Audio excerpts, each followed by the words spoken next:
Hey everyone, Jonathan Bailor here. We are fortunate enough to be joined today by an incredible author and researcher, a gentleman by the name of Paul Jaminet, who wrote a book that I read over the holiday season called The Perfect Health Diet, which I got to tell you, there are a lot of health and fitness books, and I'm usually happy if I get one or two nuggets from a book. There's a lot of redundancy as we've all probably experienced, but Paul's book is just a breath of fresh air. It's got an amazing amount of science in it and just well written. I really, really enjoyed it, and I can't speak more highly of it. So happy to have you here today, Paul. Welcome. Thank you, Jonathan. It's great to be with you. Well, Paul, I was hoping we could get started by you just telling us a little bit about your story. So how you got, what you do, how you fill your time, what led you to write this book. And I know you and your wife, there's a personal element here, and I'd love to dig into that if you don't mind. Yeah, well, my wife and I, we're both scientists by background. I used to be a physicist. She's still a biomedical scientist and cancer researcher at Harvard Medical School and a major hospital here. And but we both had some significant health problems in middle age. And so she had endometriosis, fibroids, ovarian cysts, and hypothyroidism and other problems. I had a variety of conditions that were physically impairing and things like rosacea, but the most concerning to me were neurological issues like memory loss, very slow reactions, balance problems. And the memory loss became so severe that I felt like I was becoming disabled from working, or was in danger of that, and decided I'd better drop all my other work and focus on health for a while and try and figure out, why this was happening. I was only 40 years old or so, in my 40s. And so, and it's kind of fortunate that it happened at a young age, because if I was 60, or 70, I would just assume that it was Alzheimer's or something, and that, it wasn't so extraordinary that I should investigate it. Anyhow, so we came across the Paleo Diet and started that, and that had a very helpful effect in some ways, but also had some problems, and but we were excited to have a starting point that, gave us some clues that, maybe we should be focusing on diet and, on an ancestral lifestyle as well. And, that would be a fruitful track to go investigate to try to figure out how to improve our health. And so we've ended up spending the last 7 years working on it, and, our health improved tremendously over that time. And, it was really a scientific journey for us too. And so you mentioned that our book has a lot of science. So, like I said, we started from a paleo template, but in thinking about, from a scientific perspective, how can we figure out what the optimal human diet is? That led us into, sort of a more general perspective on evolutionary selection. What does it tell us?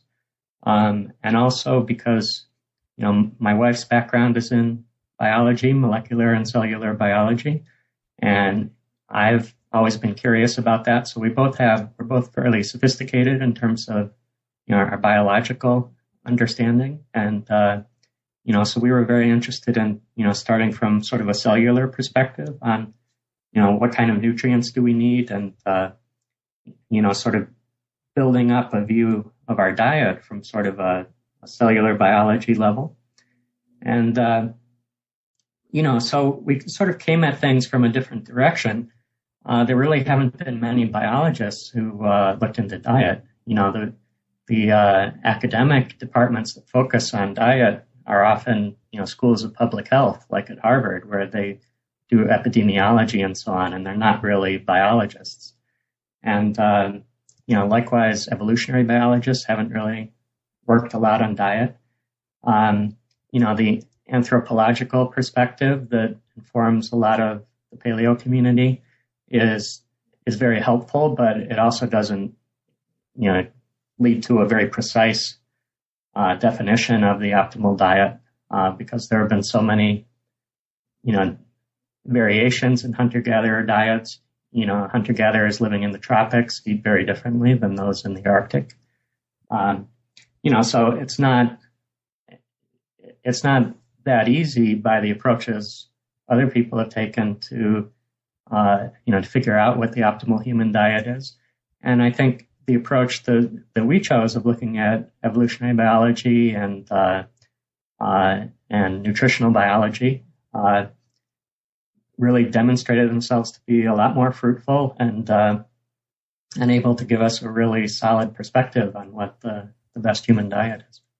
Well, it's just fascinating, Paul. I think it's a wonderful distinction you made where you and your wife really approached this problem from both sides. You started with a macro perspective, and then you also brought in this micro perspective. And the fact that you could come at it from both angles simultaneously is really, I think you hit the nail on the head. I think that's why your work is so unique and so beneficial. But what I wanted to ask you as a follow-up is, what would you say are the 3 or so most common or worst, if we want to use that word, mainstream myths that if you are unfamiliar with the Paleolithic approach, or if you're unfamiliar with actual biology of how the human body works, and you're just getting your nutrition and lifestyle information from the mainstream media, what are the 3 things your research would say we should most watch out for? Well, I would say, probably the single biggest thing is vegetable seed oils and omega-6 fats.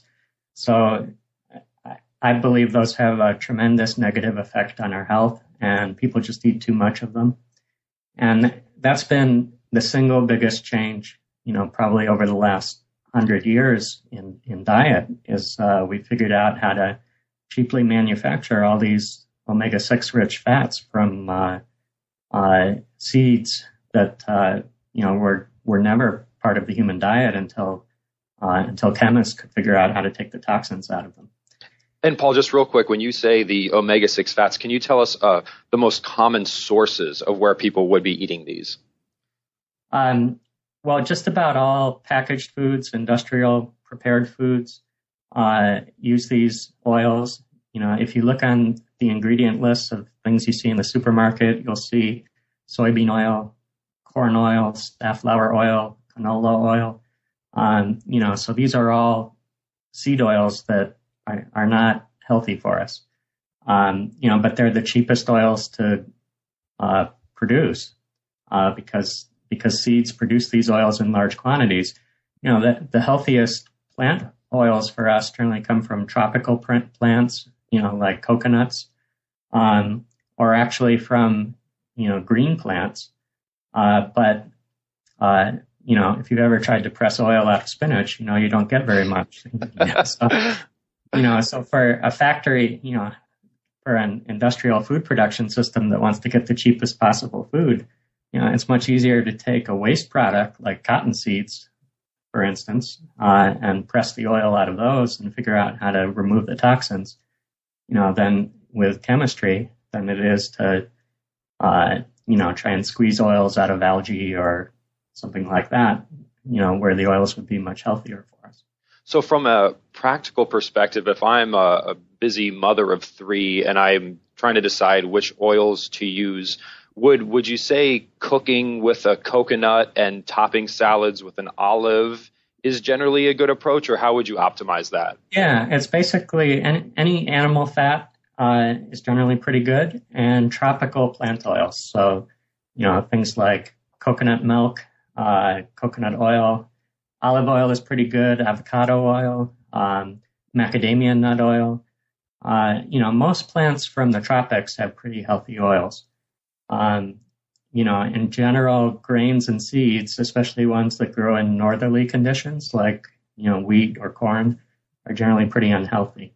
So, those are the ones to avoid. But of course, those are the ones that are, most abundantly produced in the United States and other Western countries. So, it's a real challenge. If you just eat the foods that are most commonly available in the supermarket or at restaurants, so most restaurants use cheap ingredients because, profit margins are slim, and that's also what their customers are used to, so people don't complain.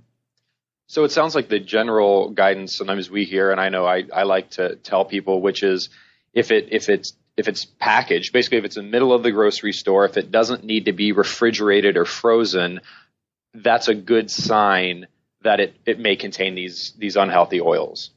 Yeah, that's right. So, I think it's changing a little bit. There's, I've noticed that there's slightly more packaged foods made with good ingredients than there were 5 years ago, but it's still the overwhelming majority are just, made out of the cheapest and lowest quality ingredients, and many of them are unhealthy. So, really to be healthy, the best thing to do is to shop around the perimeter of the supermarket and cook for yourself.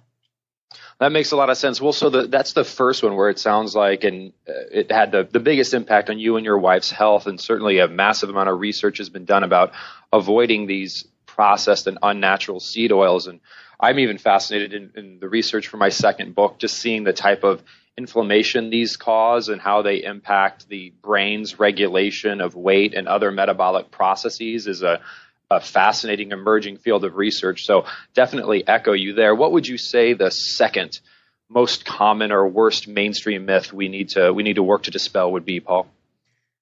Well, it's probably eating, I would say people eat, first of all, too many carbs, but more importantly, the wrong carbs. So people eat a lot of wheat and they eat a lot of sugar. And, so most Americans get over 40% of calories from basically wheat products and sugar. And, so like if you go get a McDonald's value meal, you're eating, the wheat bun on the hamburger and lots of sugar, lots of fructose in the soda. And, so both of those are harmful. Sugar, basically fructose is a toxin if you get too much. And wheat contains a lot of toxins. And, so people are really ill served. And also those things don't mix well with the excess of omega-6 fats. So if you're eating an excess of omega-6 fats, then your ability to dispose of excess carbohydrates is impaired. And, and I think that combination has really been a big cause of the obesity epidemic. And, anyhow, so, people would be well served by getting rid of those toxic sources of fat and focusing more on, first of all, getting most of their carbs from what we call safe starches, which have minimal fructose. And so those are things like white potatoes and white rice. So this is one area where we differ a little bit from some others in the paleo community who would recommend more sugary plants like fruit. But fruits are fine. So I eat a couple pieces of fruit a day usually. Basically you should avoid added sugar and you should avoid, other high carb products like wheat.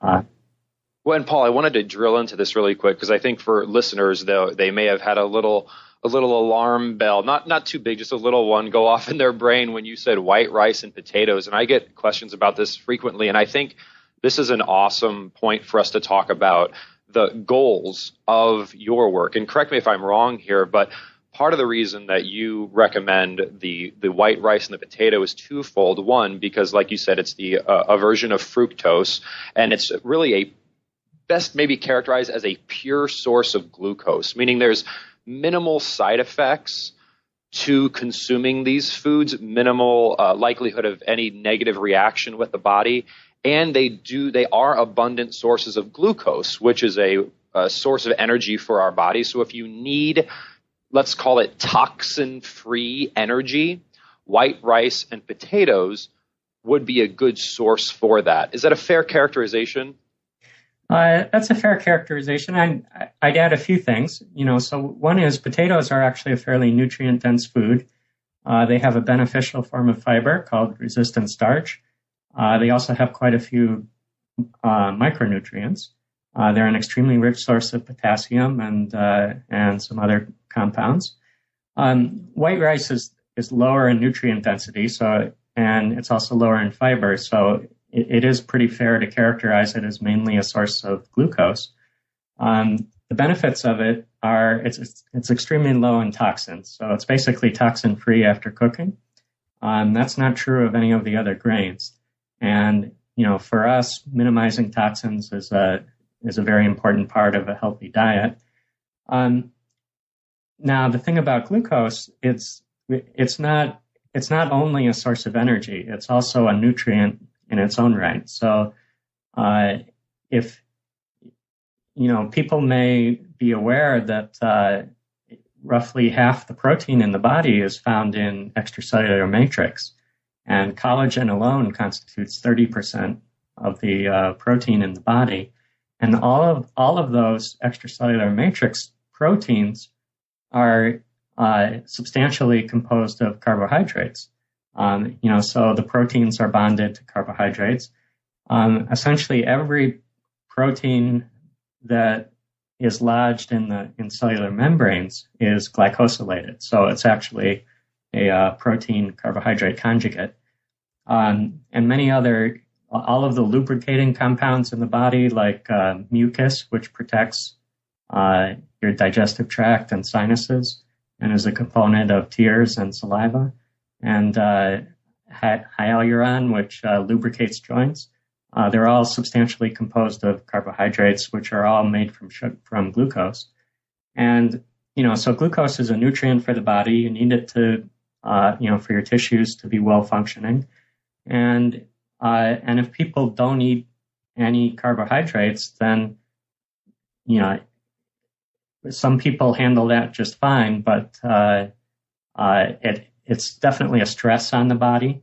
The body has to make the glucose that it needs from other substrates like protein, and that can be a challenge for a lot of people. So it's actually the lowest stress diet is to eat some glucose, and rice is a very convenient source for that. And it can be made into a lot of foods that people enjoy. So it does make the diet easier to prepare and eat, more enjoyable, more convenient, and it can make it more nourishing by providing the glucose that people need. Well, and Paul, I think this is such a great example of how I like to call it the beautiful complexity that is human biology, right? This has been bastardized into this, calories in, calories out. It's just about manually regulating caloric balance, which is, of course, a bit like it's just absurdity, right? It's not the complete picture. And what you describe here is such a great example of we all need to try. I like to say, start with that Paleolithic ancestral template. Eat whole natural foods, and then depending on where you are in your life, where your goals are headed, what your individual tolerances are. For example, for you and for your wife, it sounds like a diet that provides minimal stress on the body is something which is going to be incredibly beneficial because your goals were ones of, again, allowing the body to regain a healthy status. Versus, for example, a weight reduction diet or a fat loss or muscle building or athletic performance type diet. And how much variation would you say there is from your research in what you would call the perfect health diet based on different goals? For example, is the perfect health diet for an athlete, let's say an explosive power lifter, substantially different from an individual just trying to heal themselves, or how much variation is there? Well, that's a great question. I don't think there is that much variation. I think they're actually very close. A power lifter will eat a lot more food than someone else, but I think the optimal proportions are pretty similar. You might tweak carbohydrate intake, 10% of energy in either direction, based on different goals. But in general, it'll be optimal for everybody to eat pretty similarly. usually the thing that has the biggest impact is some kind of infection or health problem.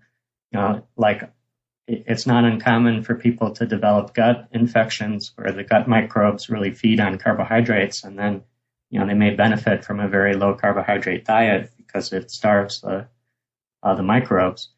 But apart from that, generally, most people will find similar proportions pretty optimal, and it is generally the proportion that is lowest stress. Because it has the right balance of nutrients in order to construct a human body and construct new tissue. And, so if you're an athlete, you want to build muscle, you want to provide your body with all the raw materials that it needs to construct that tissue and the blood vessels and the nerves which feed it. And, similarly, if you're trying to lose weight, the appetite system of our brain evolved in order to make us well nourished. So your brain is monitoring your body, and if it finds you're short of some nutrient that it needs, then it stimulates appetite. It goes to make you eat. And in order to lose weight, the best way to minimize your appetite is to provide your body with all the nutrients that it needs in the right balance, in the right proportion, so that you're deficient in nothing. And, that suppresses appetite and enables you to, not eat an excess of macronutrients which provide energy, because your brain is trying to get more micronutrients in order to support a healthy body. And, so exactly the same strategy that works for an athlete of trying to give it all the materials it needs to build tissue in a healthy way also helps minimize appetite in people trying to lose weight. And it also supports a healthy body composition because, adipose tissue isn't very nutrient dense. If you look at an animal when you slaughter it, you'll see the adipose tissue is, it's basically lots of fat and not much else. Whereas organ meats and other lean tissue are much more nutrient dense when you look at the micronutrient composition. So if you're eating a more nutrient dense diet, you're going to support a much healthier body composition, a much leaner body composition, which is good for people trying to lose weight. So, for just about every health problem that you may have benefits from good immune function, which is supported by a nutrient-rich, balanced diet. So just about every health problem that we know about benefits from a very similar diet and similar nutrient proportions, which meet the body's needs and are low stress on the body. Well, I love what you say about a body and a brain that is not properly nourished. It's a little bit obvious when we think about it the way you presented it, where a brain and a body that isn't properly nourished is not going to be a healthy and happy body, and is going to be a very stressed out body. But if you look at the world we live in today, right, what are we told? We're told basically take the standard American diet, the SAD diet, which, as you mentioned, is like 40% plus just garbage carbohydrate as well, and heavy in processed seed oils, and just eat less of that. So already take a highly stressful, nutrient deficient diet and just eat less of it. So now you're even more malnourished than when you started, and we wonder why that approach fails for over 95% of us. But when you describe it the way you are, it just becomes so clear. So my question to you, Paul, is what do you think we can do in the mainstream to start to help people understand that it's not about just globally eating less? It's about eating more of the right kinds of foods so your body just behaves optimally as it is designed to. Yeah, well, that is the crucial point. Most Americans are malnourished. They get over 60% of their calories from things that are very nutrient poor and often toxic, like vegetable seed oil, sugar, and wheat products. And then if you eat the same diet but eat less of it, then you're even more malnourished, and that's why diets fail, we believe. So the key is eating whole foods, eating a balanced diet that provides all the nutrients that you need. And I think, the whole foods prescription of if you just give up those unhealthy, empty calorie sources like, the sodas and the cookies and the crackers, things that are made of wheat, vegetable seed oils, and sugar, and replace them with healthy whole foods, so many problems would go away. So that's clearly the single most important message we can give.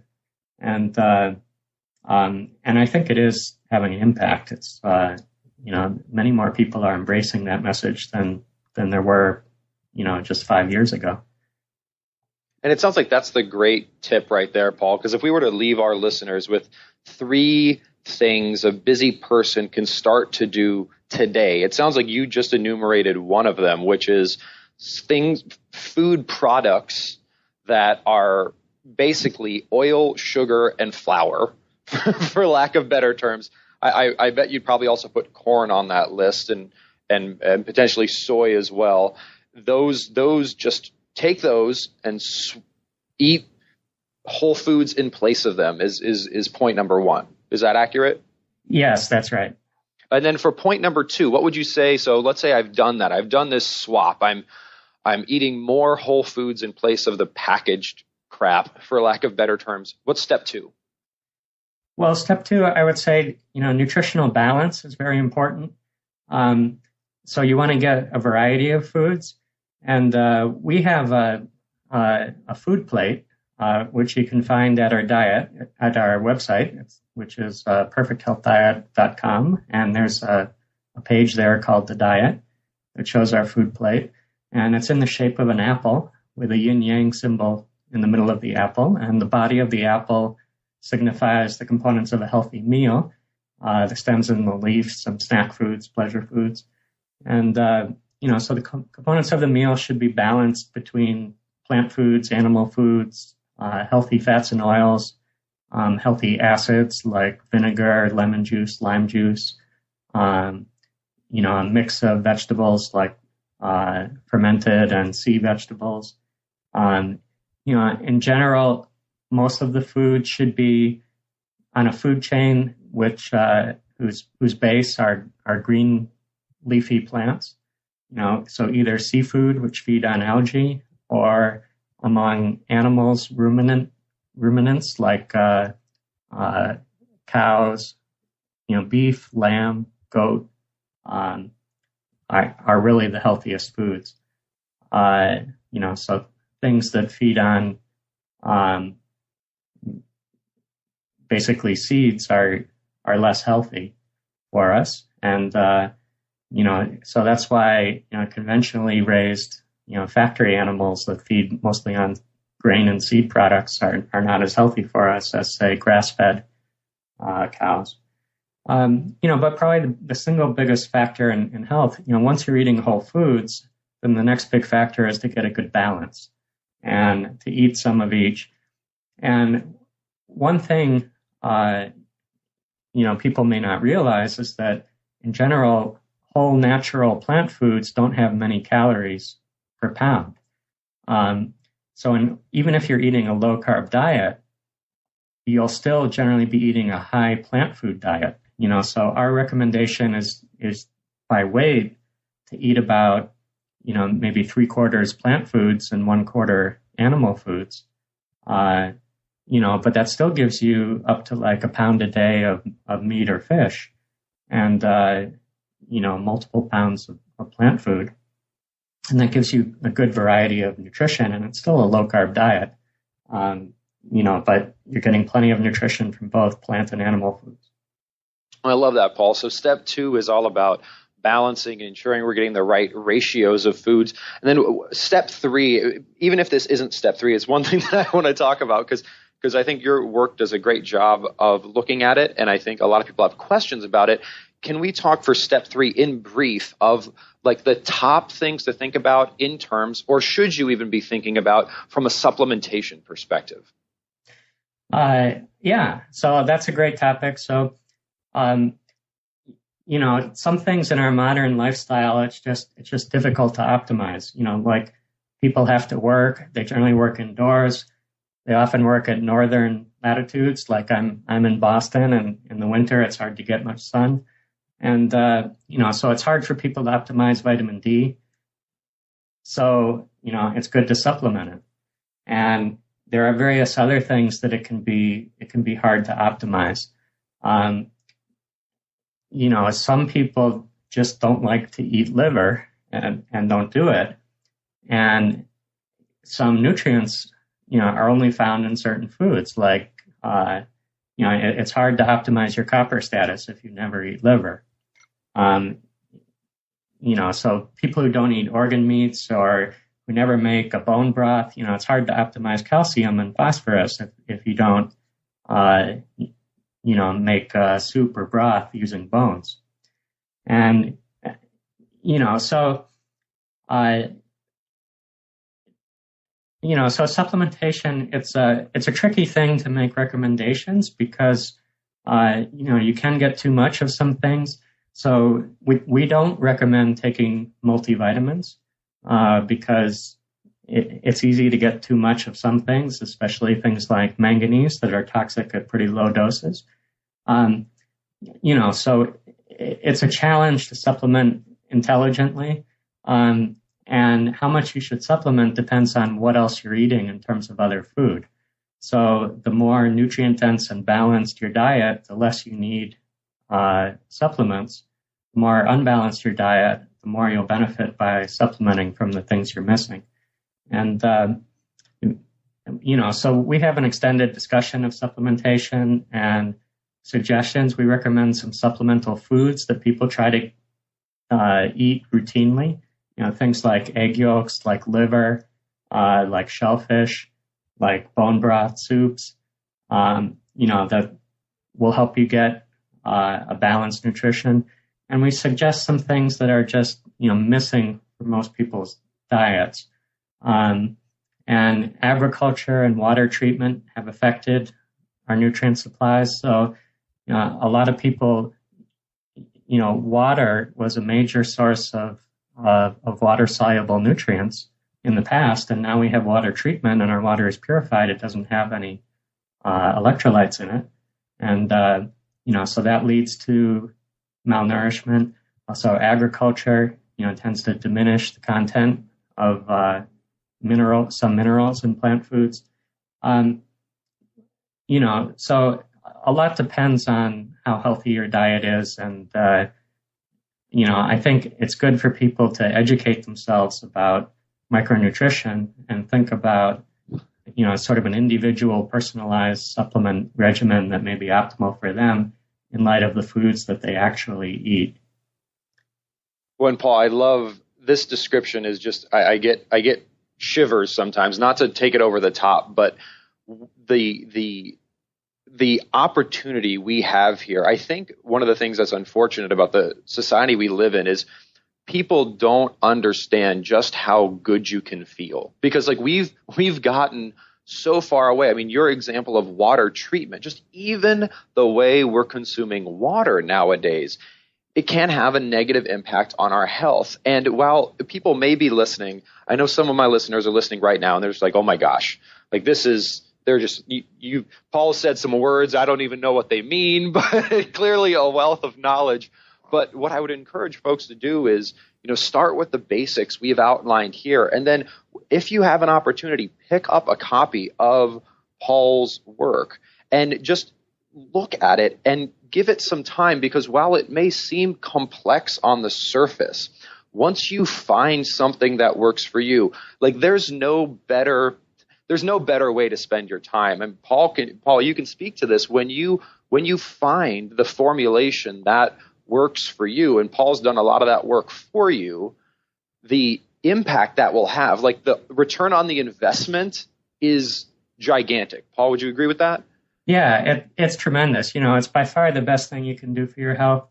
People spend a lot of money on health insurance and they spend a lot of time going to doctors, and but the things doctors can do for you, like pharmaceutical drugs and surgeries and so on, just don't have much impact on your health.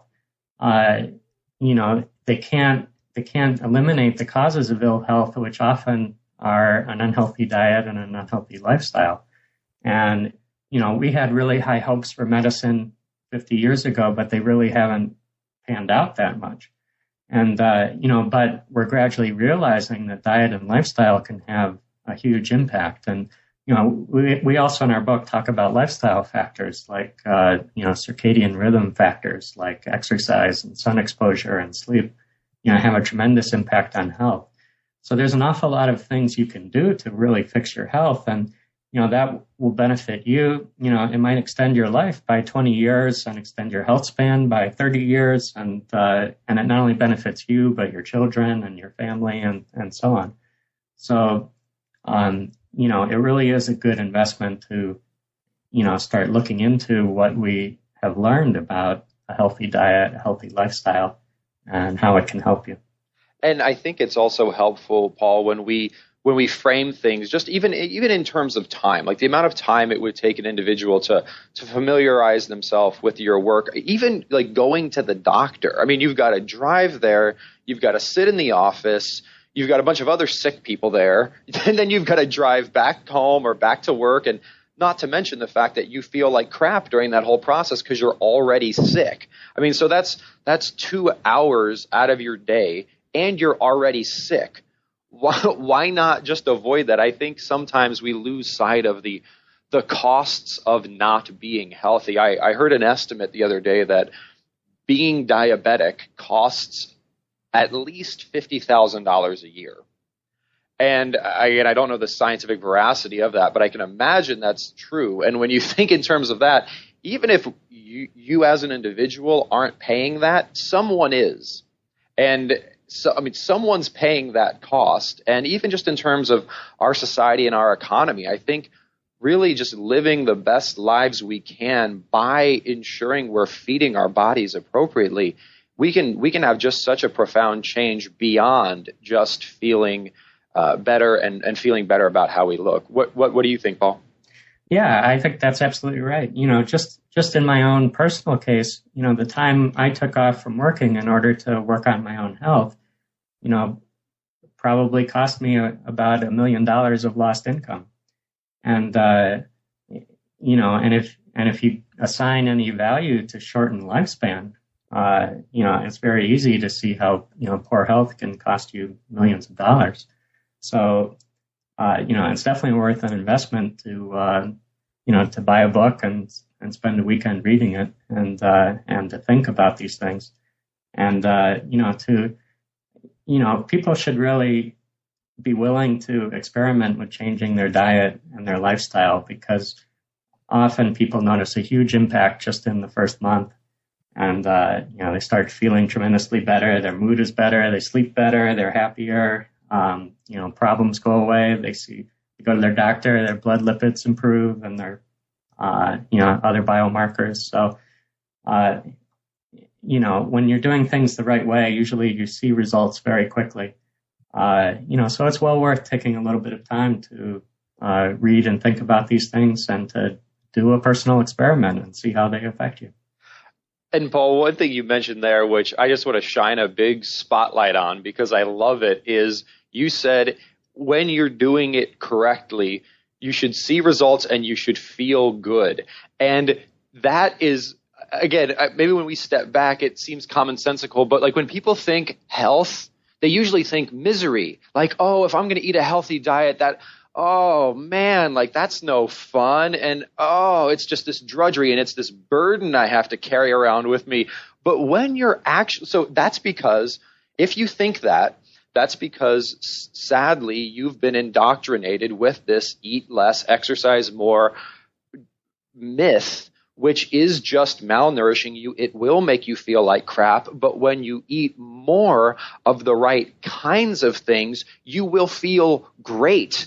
Health is healthy, it's happy, it's good. And if it's not, that's a good sign that something about the approach is not optimal. And I think there's one exception for that, Paul, and I'm curious to hear your comments on this, and that's individuals who are used to a very, very high starchy and sugary diet can sometimes go through withdrawal over the first couple of weeks. Have you seen that in your experience? Well, I think in practical terms, it's not that bad. It's harder on people trying very low carb diets. I think our diet is much easier for people to evolve to. And one reason I think it's not that common is that it's very difficult for people to change their diet in one day. Mm-hmm. It's very difficult to make a massive change. Usually people take a month or two and, they change things one piece at a time. Like you might start by trying to avoid vegetable oils or, but big lifestyle changes like doing more cooking at home and less eating out, less eating packaged foods. It's hard to change your habits immediately. So I think, most of the people who adopt our diet, tend to do it gradually over a period of months, and they notice fairly steady improvements each time they make a change. But it's definitely the case. Like I said earlier, a very low carb diet can be quite stressful on the body, and if your body is already adapted, to an extremely high carb diet, then you're going from one extreme where your body has had to make all these unnatural adjustments to an unhealthy diet that, just has too much carbohydrate. So your body is all set up, for this, one extreme, peculiar extreme. And then you go to the opposite extreme with a very low carb diet and where you're maybe getting less carbohydrates than is optimal. So then, it's also stressful, but it's stressful in a totally different way where your body needs a totally different set of machinery in order to adapt to it. That's a hard transition to make. And that's one thing, because it's so simple to say, just quit eating carbs, eat lots of meat. Sometimes people do make that transition very quickly. And then they are going to have problems. And that's such a great analogy, or excuse me, not an analogy, a great approach of this slow and gradual and continuous, because this is something that you don't just do this for 2 weeks. You don't just do this for 3 weeks. You don't just do this for 3 months. This is something, if you want to keep enjoying the benefits, it's got to be something you keep on doing. And you want lifelong health, so you have to eat this way lifelong. So easing your way into it, I couldn't agree more, is such a key component of it. And it makes sense. If you want to run a marathon, you don't go out tomorrow and attempt to run 26 miles, right? You gradually work your way up to it because you're in it for the long haul. So I love that. So Paul, just to wrap up here, what's next for you and the Perfect Health Diet? Well, my wife and I are working on a cookbook. And so that should be a lot of fun for us and hopefully for our readers. I would say, one thing about our diet is, I mentioned earlier, the brain evolved to try to make us healthy. And, one thing about our food is it's extremely tasty. It's very similar to gourmet food. The proportions of ingredients are very similar. Think classic French cooking, plenty of, butter and, good fats and stuff. And so it is delicious food. And I think, you mentioned earlier, people don't realize that, when you're eating a healthy diet, you should be having a lot of fun eating because the food really tastes great. So that's one thing. We want to finish our cookbook and help people know how to cook healthy food at home that's also delicious. So that's one step. Another thing I'm working on is working with the Ancestral Health Society to create a new scholarly and clinical journal called the Journal of Evolution and Health.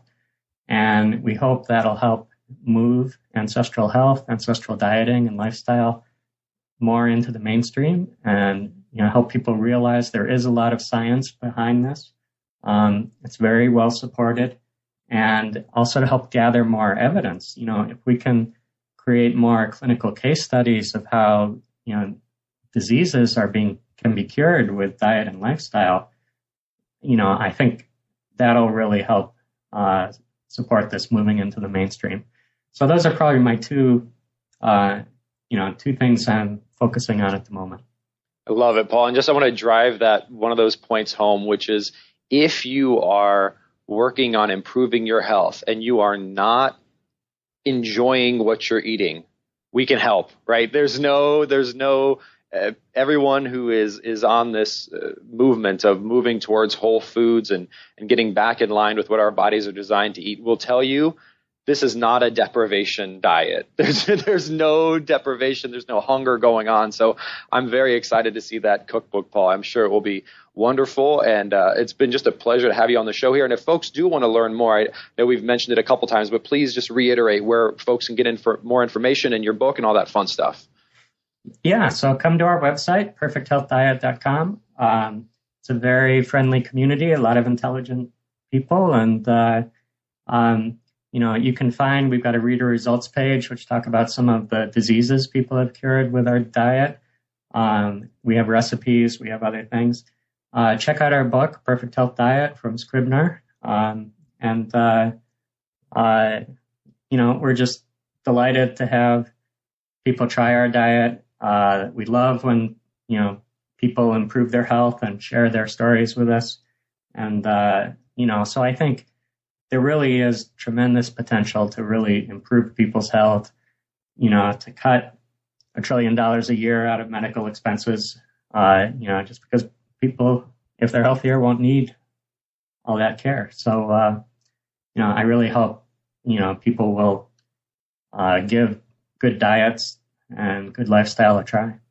And one last, I don't want to gush too much about your work here, Paul, but one thing I really want to make sure the listeners are aware of, and one thing that I respect most about you and your work, Paul, is that, and you'll see this in Paul's work, is that Paul he doesn't have some agenda. Like Paul had a personal problem that he wanted to solve. And he said, what does the science say? And it wasn't about promoting this agenda or that agenda. In fact, Paul, I can imagine quite a few of these groups or almost like nutrition religions find issue with some of the things that you say because it doesn't just fit some mold, because you're just saying, here's what the science and here's what the research shows, and I hope it will help you. And I just think that's phenomenal. So kudos to you, sir. Oh, thank you. Awesome. Hey, well, thank you so much, Paul, for joining us. And listeners, I hope this has been helpful for you. Please do check out Paul's work, perfecthealthdiet.com. Book of the same name, except doesn't have a .com in the title. And we'll see you next week. Thanks so much.